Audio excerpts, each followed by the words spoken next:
everybody. I want you to imagine with me for a moment. Imagine that you have this amazing house, this amazing car, you work at this great company, and your life is just overall the best thing that's ever happened to you. Now, you're going to your job one day and find out that they're filing for bankruptcy. And now all of the people, or most of the people, have to be fired. You're one of the unfortunates. Now you're fired.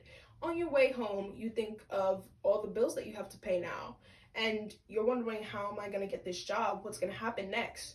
So you start applying for jobs and things online. Unfortunately, you didn't make the cut and nobody called you back. Now you're living in your car. You're now homeless. Eventually, they'll take your car as well. And with the little money that you have, you won't be able to get by very well. This is what happens to 500,000 Americans on a given night. It's called homelessness. I'll be talking about homelessness in the US and the effects of it. By the end of this, you should know facts about this topic, and it may change yours or somebody else's life. Let's look at some of the facts. The most at-risk groups for hate crimes are minorities, and they make up 59% of the homeless population. And in every age group, the homeless are 3 times more likely to die than the general population. I know, it's sad. Well, here are a few things we'll be talking about now that I've introduced you to what I will be talking about. How is helping the homeless going to be better off for them? Why is it beneficial to us, to the community, to people who help? And what are the downsides of ignoring it? Well, let's find out. Well, the homeless can just go to a shelter. Well, let me tell you something about that. The Coalition for the Homeless states that a single adult on any given night may go to a homeless shelter where there are 100 bunks in one room. And that doesn't account for the fact that they may not treat those with mental illnesses. So it makes it very hard for them to find a place to stay for the night.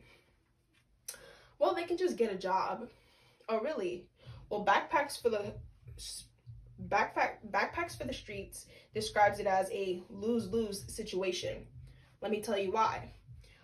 Well, they can just get a shower and clothes and just get a job resume, go to the library. It's actually not that easy.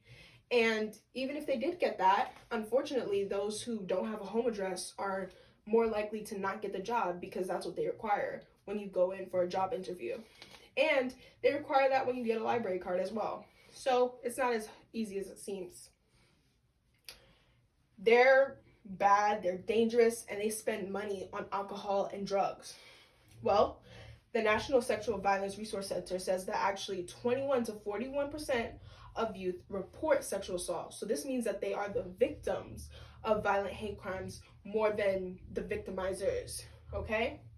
So, and then the money that they get, they usually spend it on food, water, not the things that they need to survive on the streets. Next, we'll be seeing a graph, and this explains the homelessness and crime, the violent crimes, and the non-violent crimes that happen in the homeless population.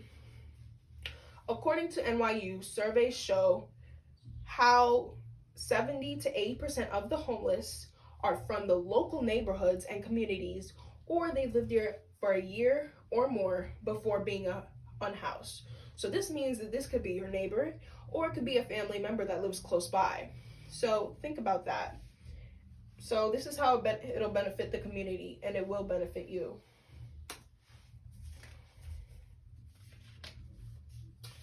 What are the downsides of ignoring it?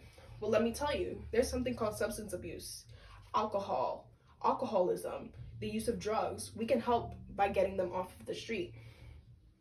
Safety is compromised on a daily basis, such as those sexual assaults that I talked about earlier. The beatings, the harassment, all of that comes into play. Just like this mother with her 2 children. You wouldn't want that happening to her.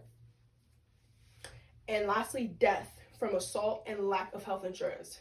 Insurance is very expensive, and if they're homeless, they can't even pay rent. How are they going to pay for insurance? It's a hard thing.